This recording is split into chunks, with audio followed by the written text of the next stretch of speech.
नमस्कार, आप देख रहे हैं न्यूज स्पेशल और मैं हूं आपके साथ निशि भाटिया। जम्मू कश्मीर के पहलगाम में हुए आतंकी हमले के बाद भारत ने करारा जवाब दिया है, जिससे देशवासियों में खुशी की लहर है।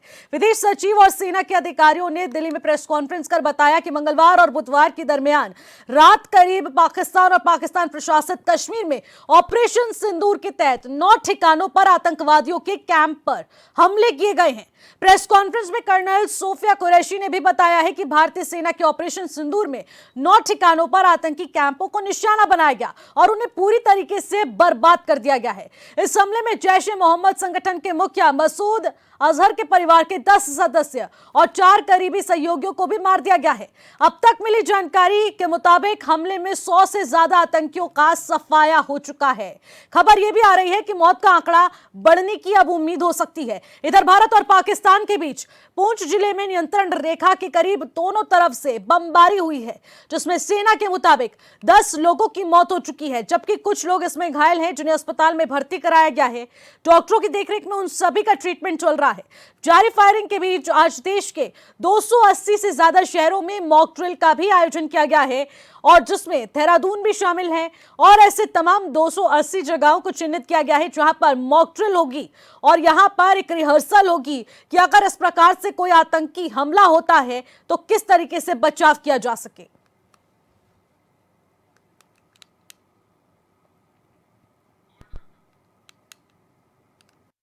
पहलगाम का हमला अत्यधिक बर्बरतापूर्ण था, जिसमें वहां मौजूद लोगों को करीब से और उनके परिवारों के सामने सिर पर गोली मारी गई। हत्या के इस तरीके से परिवार के सदस्यों को जानबूझकर आघात पहुंचाया गया। साथ ही उन्हें यह नसीहत भी दी गई कि वे वापस जाकर इस संदेश को पहुंचा दें। यह हमला स्पष्ट रूप से जम्मू और कश्मीर में बहाल हो रही सामान्य स्थिति को बाधित करने के उद्देश्य से किया गया था। एक समूह ने खुद को रेजिस्टेंस फ्रंट टीआरएफ कहते हुए इस हमले की जिम्मेदारी ली है। यह समूह संयुक्त राष्ट्र द्वारा प्रतिबंधित पाकिस्तानी आतंकवादी समूह लश्कर-ए-तैयबा से जुड़ा हुआ है। आतंकवादी मॉड्यूल्स पर हमारी खुफिया निगरानी ने संकेत दिया है कि भारत के विरुद्ध आगे भी हमले हो सकते हैं। अतः इनको रोकना और इनसे निपटना दोनों को बेहद आवश्यक समझा गया। आज सुबह, जैसा कि आपको ज्ञात होगा, भारत ने इस तरह के सीमा पार हमलों का जवाब देने और उन्हें रोकने तथा उनका प्रतिरोध करने के अपने अधिकार का प्रयोग किया है। यह कार्यवाही नपीतुली, नॉन एस्केलेटरी, आनुपातिक और जिम्मेदारीपूर्ण है। यह आतंकवाद की इंफ्रास्ट्रक्चर को समाप्त करने और भारत में भेजे जाने वाले संभावित आतंकवादियों को अक्षम बनाने पर केंद्रित है। ऑपरेशन सिंदूर 22 अप्रैल को पहलगाम में हुए विभत्स आतंकवादी हमले के शिकार मासूम नागरिकों व उनके परिवारों को न्याय देने के लिए लॉन्च किया गया था।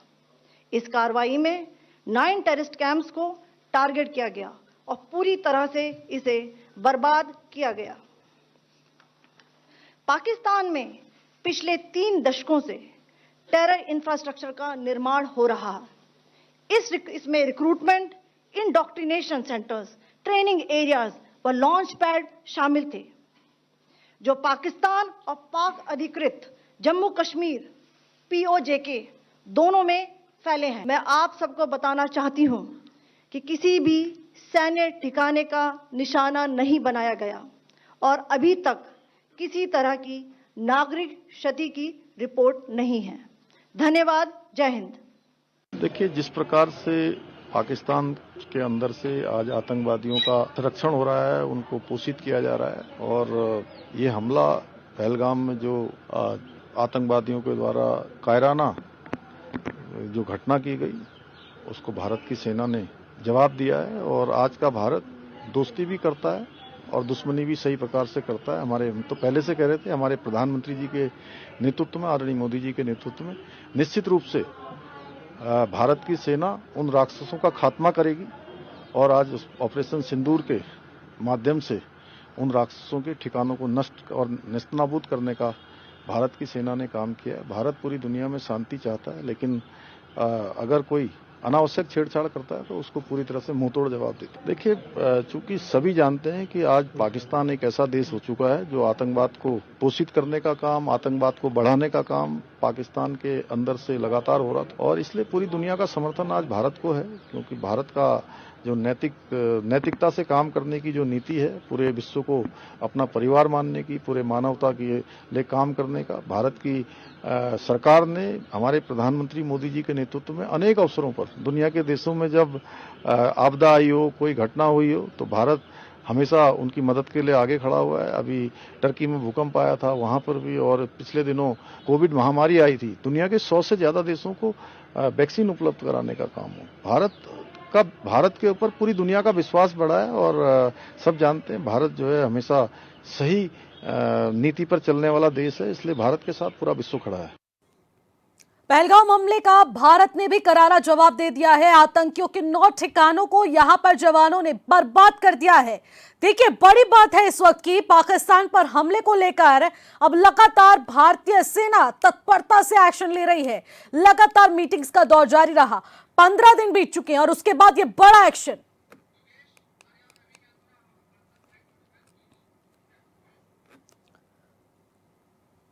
लगातार हम लोग की तस्वीरें आ रही हैं और आतंकियों के 9 ठिकानों को यहां पर जवानों ने बर्बाद कर दिया है। लेकिन इसके अलावा मॉक ड्रिल का आयोजन किया गया है। अब पूरे भारत के यहां पर 280 शहरों पर मॉक ड्रिल किया जा रहा है। क्या कुछ अपडेट है, इस पर नजर डाल लेते हैं। मेरे सहयोगी रवि कैंदोला भी ग्राउंड जीरो से इस वक्त हमारे साथ जुड़ चुके हैं और संवाददाता योगेश आर्य भी सीधे ग्राउंड जीरो से हमारे साथ इस वक्त जुड़ चुके हैं। देहरादून की तस्वीरें लगातार हम आपको दिखाएंगे कि मॉक ड्रिल के बाद क्या कुछ यहां पर तैयारियां जारी है। रवि, देखिए, यहां पर पूरी तरीके से स्थिति काबू में है, लेकिन दूसरी तरफ मॉक ड्रिल किया जा रहा है। देहरादून की तस्वीरों का हाल फिलहाल क्या कुछ अपडेट है? बिल्कुल निशी, देखिए, पूरे देश में जिस तरीके से अलर्ट किया गया है, मैं देहरादून के आईएसबीटी पर इस वक्त खड़ा हूं। सबसे पहले मैं आपको एक तस्वीर बताता हूं, जो तस्वीर ऐतिहासिक है। मेरे ठीक सामने अगर आप देखेंगे तो यहाँ पर जो सायरन यहाँ रखा हुआ है, इस सायरन का इस्तेमाल 1971 के युद्ध में किया गया था। आज देहरादून में एक यही सायरन है जो 1971 के जब वॉर हुई तो उस दौरान जब इस्तेमाल किया गया था और यहाँ सिविल डिफेंस के ऑफिस में से रखा गया था। आज इसका इस्तेमाल यहाँ पर मॉक ड्रिल के लिए किया जाएगा। इसके अलावा जो अन्य जो सायरन देहरादून में जब मॉक ड्रिल के दौरान सुनाई देंगे, क्योंकि थोड़ी देर में मॉक ड्रिल होगी, तो वो सभी सायरन इलेक्ट्रॉनिक हैं। सिर्फ यही सायरन है जो उस वक्त का जो यहाँ पर भी आज मैनुअल तरीके से जिसे किया जाएगा। बाकी तैयारियों की अगर बात करते हैं तो मॉक ड्रिल को लेकर पूरी तैयारियां की गई हैं। आईएसबीटी क्षेत्र हो, रेलवे स्टेशन, एक ऐसे क्षेत्र होते हैं जहां पर आवाजाही बहुत ज्यादा होती है। और इस तरफ आप देखेंगे तो यहाँ पर जो खास तौर पर सिविल डिफेंस के जो लोग हैं वो यहाँ पर मौजूद हैं। इसके अलावा पुलिस के लोग यहाँ पर मौजूद हैं, जिला प्रशासन के लोग यहाँ पर मौजूद हैं। तैयारियां पूरी हैं, क्योंकि मॉक ड्रिल जिस तरीके से की जाएगी उसके लिए आईएसबीटी का क्षेत्र चुना गया है। इसके अलावा रिहायशी इलाका एमडीडे कॉलोनी चुनी गई है, जहाँ पर हमारे सहयोगी बताएंगे। लेकिन आईएसबीटी की अगर बात की जाए तो यहाँ पर भी क्योंकि आवाजाही रहती है, और इस आवाजाही में अब थोड़ी देर बाद जब मॉक ड्रिल शुरू होगी तो लोगों को ऐसी जगहों पर किस तरीके से अपना बचाव करना है वो बेहद महत्वपूर्ण हो जाता है। सामने आईएसबीटी की ये तस्वीरें आप देख रहे हैं जहां पर सिविल डिफेंस के लोग हैं, लेकिन आम लोग भी यहां पर हैं, क्योंकि उस दौरान जब यहां पर मॉक ड्रिल की जाएगी तो ये लोगों को बताना है कि अचानक से अगर कोई तनावपूर्ण स्थिति होती है, कोई हमला होता है, तो वो लोग अपने आप को कैसे सुरक्षित रख सकते हैं। क्योंकि यहां पर अगर एयर स्ट्राइक की अगर बात करें तो उस दौरान कैसे सुरक्षित रहना है वो अलग तरीके होते हैं। अगर कहीं पर आग लगती है उस दौरान कैसे सुरक्षित रहना है उसके अलग तरीके होते हैं। तो ये तमाम चीजें यहाँ पर की गई हैं। तो आईएसबीटी में हालांकि यहाँ पर किसी तरीके की जो कोई आवाजाही उसको रोका नहीं गया है, लेकिन जब यहाँ पर मॉक ड्रिल होगी तो लोगों को यहाँ पर सुरक्षित स्थानों पर ले जाया जाएगा और उनको बताया जाएगा कि अगर इस तरीके की सिचुएशन बनती हैं तो यहाँ पर कैसे आप लोग उस सिचुएशन को पार पा सकते हैं। पूरे देश में अगर बात करें तो करीब 300 जिले हैं जहां पर मॉक ड्रिल आयोजित की गई है। कई जिलों में मॉक ड्रिल हो चुकी है। उत्तराखंड में देहरादून को ही चुना गया क्योंकि देहरादून राजधानी है। और यहाँ पर अब मैं आपको एक दूसरी तस्वीर बताता हूँ जो आईएसबीटी के ठीक सामने आप देख रहे हैं। ये तस्वीर इसके पीछे ठीक एमडीडे कॉलोनी है, यानी कि एक इलाका जो चुना गया वो चुना गया जहाँ पर आवाजाही होती है, लोगों के आने जाना, हजारों लोग यहाँ से सफर करते हैं। दूसरा इलाका रिहायशी इलाका चुना गया है जहाँ पर लोग रहते हैं और उस इलाके में अटैक को मॉक ड्रिल के माध्यम से दिखाया जाएगा। लेकिन उसी अटैक के बाद क्योंकि किस तरीके की अफरा तफरी अगर इन स्थानों पर होती है तो वहां पर लोगों को कैसे सुरक्षित रहना है, ये बहुत महत्वपूर्ण है। और कुछ ही देर बाद यहाँ पर सायरन बजेंगे और उन सायरन की आवाज़ के बाद यहाँ पर पूरी तरीके से मॉक ड्रिल शुरू हो जाएगी। सिविल डिफेंस का इसमें बहुत बेहद अहम रोल रहने वाला है, जो लोगों के बीच रहेंगे और लोगों को यहाँ पर ये समझाने की कोशिश करेंगे कि अगर इस तरीके की सिचुएशन बनती है तो कैसे आप उन सिचुएशन में अपने आप को सुरक्षित रख सकते हैं। इसके अलावा 30 मिनट का पावर कट भी किया जाएगा। पावर कट को लेकर ये कहा जा रहा है कि किसी भी तरीके से जब पावर कट हो तो आप उस दौरान रोशनी ना करें, जो कि रात के वक्त में ही ज्यादातर इस तरीके की स्ट्राइक होती हैं, जो हमले का खतरा रहता है। अगर आपकी मोबाइल की जो टॉर्च है वो भी आप ऑफ रखें। अगर आप सफर कर रहे हैं, वहां पर आप गाड़ी से जा रहे हैं, तो गाड़ी की उस वक्त आप जो है लाइट्स ऑफ कर दीजिए। तो ये बहुत सारी चीजें हैं जो कि लोगों को एक तरीके से यहाँ पर अवेयर करने के लिए हैं और उन्हें हर एक सिचुएशन से निपटने के लिए यहाँ पर बनाई गई है। थोड़ी देर में जब यहाँ पर वो तस्वीरें भी सामने आएंगी वो भी हम अपने दर्शकों को दिखाएंगे। बिल्कुल रवि, जिस तरीके से आप बता रहे हैं सायरन बजने में अभी बस थोड़ा ही वक्त बाकी है, लेकिन इस सायरन की आवाज बाकी सायरन से बहुत ज्यादा अलग होती है। लोग दहशत में भी आ जाते हैं, लेकिन 1971 के बाद अब ये सीधा 2025 में ये सायरन की आवाज लोग सुनेंगे। तो ऐसे में इसके बाद मॉक ड्रिल में क्या कुछ प्रशिक्षण दिया जाएगा, उसकी तैयारियां किस तरीके से की जा रही हैं? बिल्कुल निशी, देखिए जब हम लोग यहाँ पर पहुंचे और जो तस्वीरों के माध्यम से मैं आपको बताता हूँ, सिविल डिफेंस के जो लोग हैं, क्योंकि यहाँ पर एक जो बैठक हुई है वो उसमें एसएसपी, जिला अधिकारी, आपदा विभाग से जुड़े हुए तमाम लोग उस बैठक में मौजूद रहे। उस बैठक में एक रणनीति तैयार की गई। उस रणनीति के माध्यम से ये कहा गया कि हम यहाँ पर कैसे इस मॉक ड्रिल को अंजाम देंगे, क्योंकि एक सभी के लिए एक बहुत नया अनुभव होगा और इस नए अनुभव के माध्यम से ही यहाँ पर उनको जो सिविल डिफेंस के खास तौर पर लोग हैं उनको ये बताया गया है कि आप कैसे यहाँ लोगों को उस दौरान सुरक्षित रखने के लिए और अगर ऐसी सिचुएशन बनती है तो कैसे सुरक्षित रहें। एक और तस्वीर आपको बताता हूँ, सिविल डिफेंस के लोग थे, लेकिन सामने आप देखेंगे तो एनसीसी के तमाम जो यहाँ पर ख़ास तौर पर जो लड़कियाँ हैं और जो लड़के हैं वो भी यहाँ पर मौजूद हैं। एनसीसी का भी इसमें बहुत अहम रोल रहने वाला है, जो कि यहाँ पर जो यात्री हैं उनको इसके बारे में जानकारी देंगे कि कैसे आप लोग अपने आप को उस सिचुएशन के दौरान अलर्ट रख सकते हैं और अपने आप को सुरक्षित रख सकते हैं। सिविल डिफेंस के कुछ लोग हैं, मैं बात करता हूं। क्या नाम है वैसा? जी, नवीन सिंघल। नवीन जी, अभी थोड़ी देर में मॉक ड्रिल शुरू होगी, किस तरीके से आप लोगों ने तैयारियां की हैं?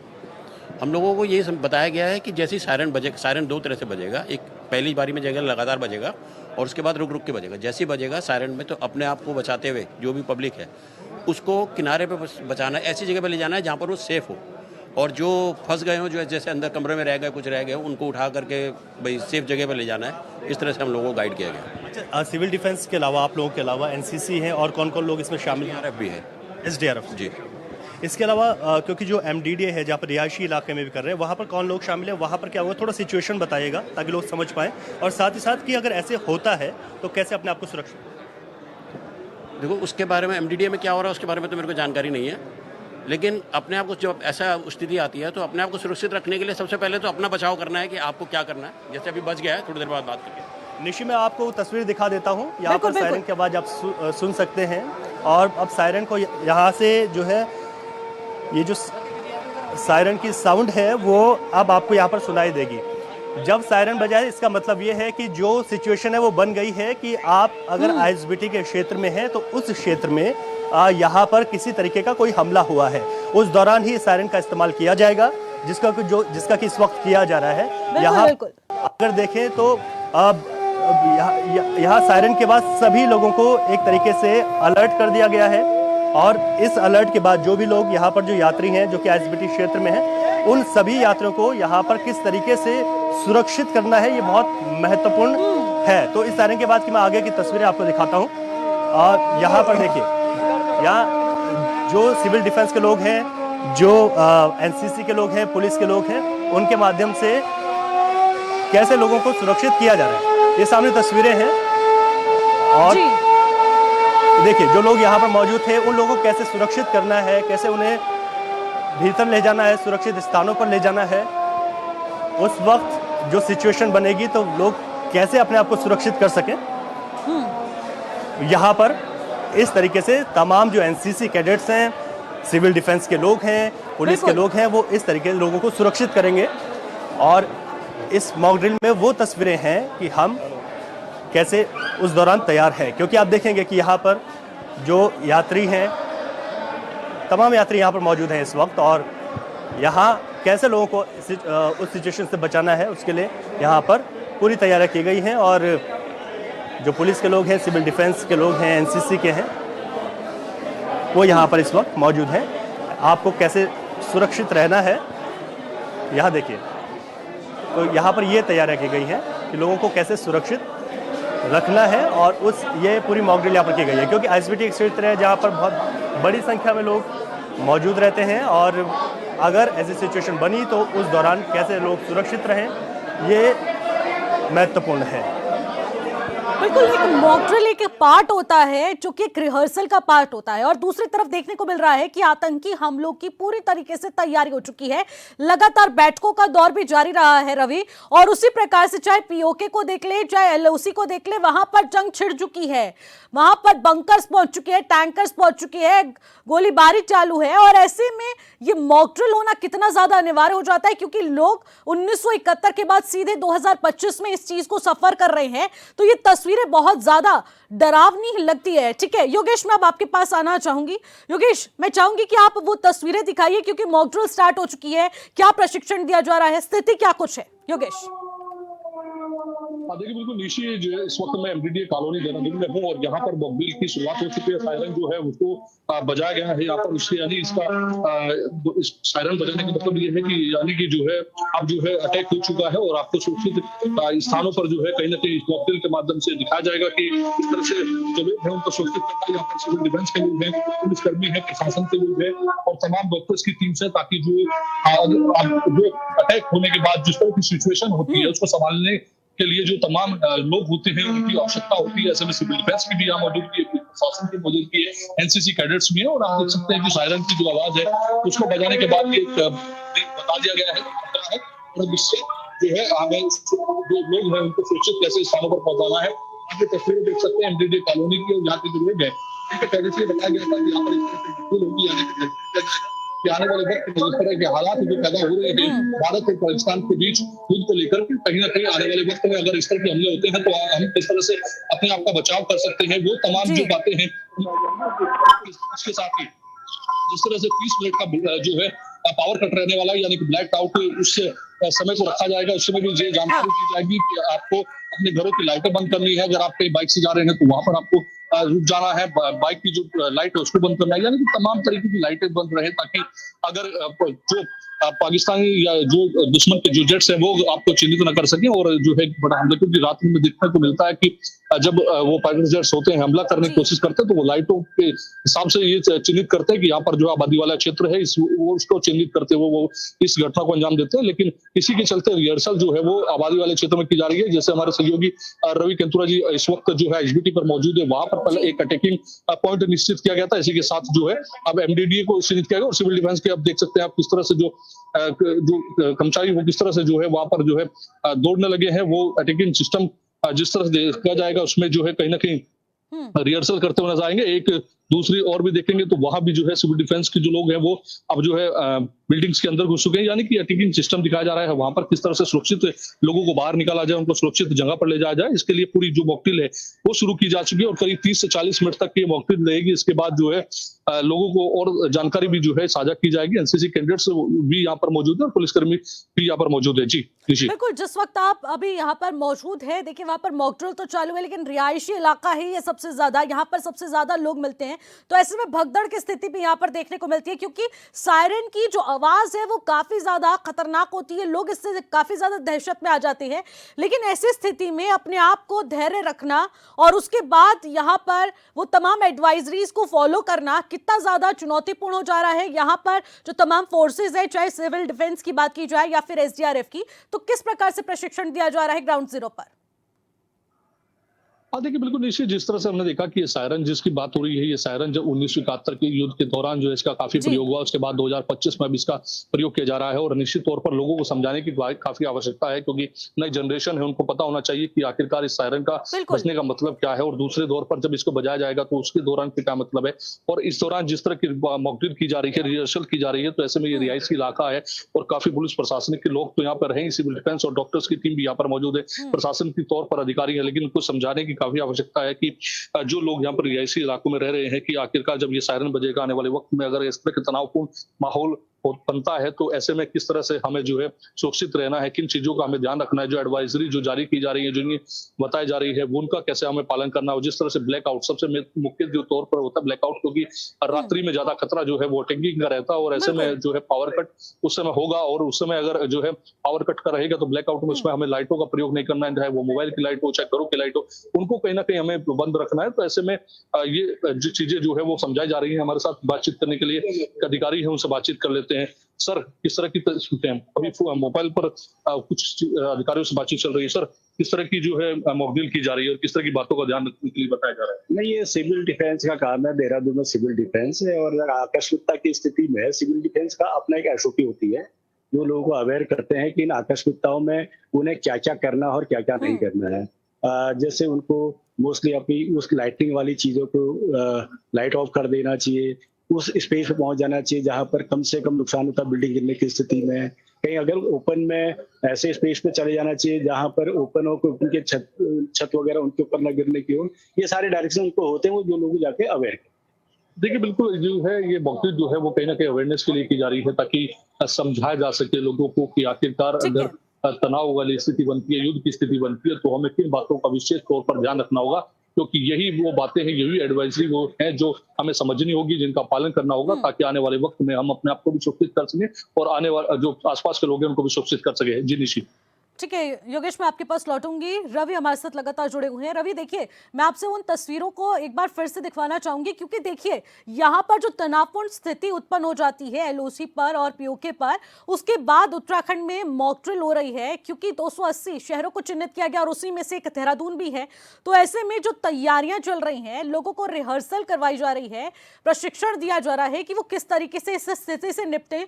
तो ऐसे में वहां पर मौजूद तमाम अधिकारी किस प्रकार से प्रशिक्षण दे रहे हैं और स्थिति क्या कुछ है इस वक्त, लोग क्या इस चीज को समझ पा रहे हैं कि ये स्थिति से किस तरीके से निपटा जाए? रवि, ठीक है, तो रवि से संपर्क टूट चुका है, उनसे कनेक्शन करने की कोशिश करेंगे। लेकिन योगेश देखिए, बार बार स्थिति देखने को मिल रही है कि एलओसी हो या पीओके हो, वहां पर लगातार युद्ध को लेकर जंग छिड़ चुकी है और उसी की आहट यहां पर भी सुनाई दे रही है, इसलिए मॉकड्रिल भी करवाया जा रहा है। लेकिन देहरादून में मॉकड्रिल हो रही है, तो ऐसे में क्या कुछ स्थिति इस वक्त देखने को मिल रही है? क्योंकि पहले भी ये कहा गया था कि मॉकड्रिल होगी, एक रिहर्सल होगी, लेकिन दूसरी तरफ एयर स्ट्राइक हो जाती है रातों रात और ऐसे में पाकिस्तान के होश उड़ जाते हैं और अब उत्तराखंड में भी तैयारियां शुरू हो चुकी हैं।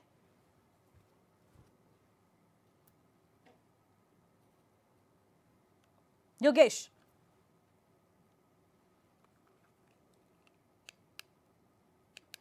ठीक है, तो योगेश से संपर्क साधने की कोशिश की जाती है। लेकिन देखिए, तब से और अब तक अगर देखा जाए तो 100 से ज्यादा आतंकियों को अभी मार गिराया है और कई ऐसे ठिकाने हैं, आतंकवादी ठिकाने, जिनको बर्बाद करने में सेना के जवान, भारतीय सेना के जवान कामयाब रहे हैं। जैश ए मोहम्मद संगठन का अध्यक्ष यहां पर अपनी दुहाई दे रहा है कि शायद मैं भी इसमें मर जाता तो अच्छा होता। लेकिन आप समझ सकते हैं कि एयर स्ट्राइक की गई है, आतंकी ठिकानों को निशाना बनाया गया, 9 आतंकी ठिकानों को पूरी तरीके से बर्बाद कर दिया गया। हमले में 100 से ज्यादा आतंकी यहां पर मार गिराए गए हैं। अब आपको बता दें कि मसूद अजहर, उसके 14 लोगों को यहां पर मार गिराया है, वो भी आतंकवादी हैं। चाहे 26/11 जैसी इतनी बड़ी आतंकी घटना को जिसने अंजाम दिया, उसकी रातों की नींद उड़ चुकी है, उसके खुद के करीब जन इस हमले में मार गिरे हैं। तो आप समझ सकते हैं कि कितना भयावह माहौल इस वक्त पाकिस्तान के लिए बना हुआ है। जवानों ने 9 आतंकी ठिकानों को पूरी तरीके से निस्तनाबूद कर दिया है, बर्बाद कर दिया है। भारत में हमले में मारे गए 100 से ज्यादा आतंकी हैं और इस वक्त मसूद अजहर दुहाई दे रहा है कि अगर इस आतंकी हमले में मैं मर जाता तो अच्छा होता। लेकिन यहां पर उसकी जान नहीं गई, वो तड़पते हुए देख रहा है अपने परिवारजनों को, जो कि अपने आप में एक बड़ी बात है। 26/11 जैसे आतंकी हमले को जिसने अंजाम दिया और उसके बाद पहलगाम आतंकी हमले में इसने चुन चुन कर एक को मारा, निशाना बनाया और उसके बाद ये कड़ी कार्रवाई जब की जाती है तो ये अपने आप में बड़ी सफलता के रूप में भारत देख रहा है। और भारत में विभिन्न जगहों पर, विभिन्न शहरों में इसको लेकर जश्न का माहौल है। दूसरी तरफ मॉकड्रिल की जा रही है। 7 मई की तारीख को चिन्हित किया गया था, जिस दिन 280 शहरों में मॉक ड्रिल होनी थी और 280 शहरों में मॉक ड्रिल लगातार जारी है। तस्वीरें लगातार हम दिखा रहे हैं, उन 280 शहरों में से देहरादून भी है।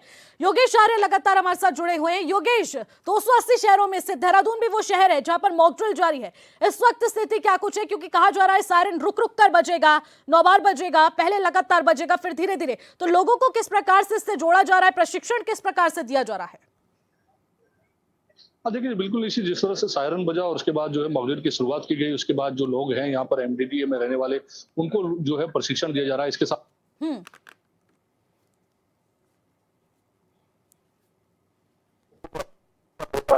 लोगों को सुरक्षित बाहर निकाला जाता है, उसकी पूरी जानकारी जो है दी जा रही है। उसके लोगों को समझाने का प्रयास किया जा रहा है कि जो भारत और पाकिस्तान के बीच माहौल है, उसमें आने वाले वक्त में अगर किसी तरह की अटैकिंग सिस्टम बनता है तो ऐसे में किस तरह से हम सुरक्षित से रहना है और आसपास के इलाकों करना है। देखिए, अगर कल की बात करूँ तो कल जिस तरह से रात्रि में जो है पाकिस्तान के आतंकी ठिकानों पर जो है भारत की सेना के द्वारा कार्रवाई की गई, जो है कहीं ना कहीं आने वाले वक्त में इस तरह की कार्रवाई देखने को मिल सकती है। आने वाले थोड़ा मुश्किल होगा, लेकिन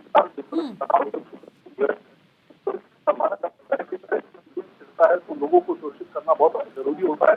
244 शहर ऐसे हैं जिनको चिन्हित किया गया है, जिन पर राजधानी देहरादून की आईजीबी हो चाहे फिर एनडीडी कॉलोनी हो, ये दोनों ऐसे रिहायशी इलाके हैं काफी भीड़ भाड़ रहे। तो जैश ए मोहम्मद और ऐसे तमाम ठिकानों पर लगातार आतंकी कार्रवाई जो की गई थी, अब उसको नेस्तनाबूद करने के लिए भारतीय सेना ने यहां पर अपनी कार्रवाई से मुंह तोड़ जवाब देना शुरू कर दिया है। योगेश से टेक्निकल खामियों के चलते संपर्क टूट चुका है, लेकिन उनसे भी संपर्क साधने की कोशिश की जाएगी। लेकिन उससे पहले जो देहरादून की तस्वीरें हम आपको दिखा रहे हैं वो बहुत ज्यादा यहां पर प्रशिक्षण से पूर्ण नजर आ रही है, क्योंकि यहां पर लगातार प्रशिक्षण दिया जा रहा है। चाहे एसडीआरएफ की बात की जाए, चाहे सिविल डिफेंस के तमाम यहां पर लोग, एनसीसी के कैंडिडेट्स और तमाम ऐसे यहां पर सेनाओं से जुड़े हुए हमारे अधिकारी, पैरामिलिट्री फोर्स भी इस वक्त धरातल पर उतर चुकी है। तो आप समझ सकते हैं स्थिति कितनी ज्यादा तनावपूर्ण हो चुकी है। लेकिन मॉक ड्रिल के माध्यम से सभी को साक्षित किया जा रहा है और यहां पर जानकारी साझा की जा रही है कि अगर युद्ध जैसी स्थिति उत्पन्न होती है तो उससे किस तरीके से निपटा जाए, क्योंकि लोग यहां पर 1971 के बाद सीधे 2025 में इस चीज को एक बार फिर से देख पाएंगे। और ऐसे में इस स्थिति से निपटना किस प्रकार से है, यह अपने आप में एक बड़ी चुनौती हो जाती है भारतीय लोगों के लिए। लेकिन पाकिस्तान के होश उस वक्त उड़ चुके हैं क्योंकि स्थिति बहुत ज्यादा तनावपूर्ण हो चुकी है। पीओके हो या एलओसी हो, दोनों ही जगहों पर स्थिति बहुत ज्यादा तनावपूर्ण है। युद्ध की स्थिति पैदा हो चुकी है, वहां पर बंकर्स पहुंच चुके हैं, पैरामिलिट्री फोर्स की तैनाती की गई है, सेना के जवान और तीनों सेनाओं के प्रमुख लगातार यहां पर प्रधानमंत्री मोदी से भी संपर्क साधे हुए हैं। तो जिस प्रकार से यहां पर आतंकियों पर लगातार हमला किया जा रहा है, 9 ठिकानों को यहां पर निशाने पे लिया गया है और उसके बाद एयर स्ट्राइक के माध्यम से इनको नेस्तनाबूद कर दिया गया। तो ऐसे में ये स्थिति बहुत ज्यादा यहां पर तनावपूर्ण देखने को मिल रही है। हमारे साथ मेरे सहयोगी रवि भी जुड़े और इसके बाद योगेश आर्य भी, हमारे संवाददाता लगातार जुड़े, और आप लोगों का बहुत बहुत शुक्रिया, आप हमारे साथ जुड़े। लेकिन जिस प्रकार से मॉक ड्रिल की स्थिति इस वक्त देखने को मिल रही है, तो ऐसे में प्रशिक्षण दिया गया है कि किस तरीके से इन चुनौतियों से निपटना है, जिसको बारीकियों से समझते हुए उत्तराखंड की जनता ने बहुत बखूबी निभाया। देहरादून में लगातार मॉक ड्रिल जारी रहेगा, लेकिन उसके बाद जो ब्लैकआउट की स्थिति देखने को मिलेगी उससे किस तरीके से निपटा जाएगा, उसकी अपडेट हम लगातार आप तक पहुंचाते रहेंगे। आप देखते रहिए न्यूज स्पेशल HNN 24x7। नमस्कार।